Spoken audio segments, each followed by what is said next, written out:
Okay, so I want to show you something really cool. Something kept bothering me about the way that I would move around this marketplace. I mean, it was cool. I could search right here, or I could use this sort option here, which was sort of not relevant to me. Or I could click here to see all, and that was cool.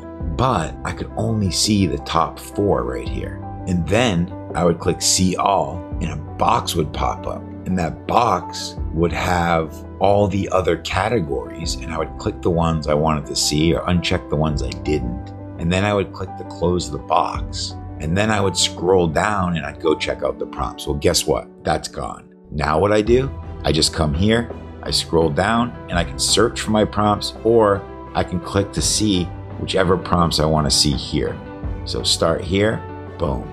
I can see all my prompts right there. Right? I want to see the image pack, I can see them all, and I can scroll down, come back up, and I love this way a lot better. I hope you find the same thing. I think our users are going to love this a lot more, and it's a lot easier to shop and to be able to see what you want to run in this manner versus the thing that used to pop up. So hallelujah to the dev team. Thank you so much, and have a great weekend.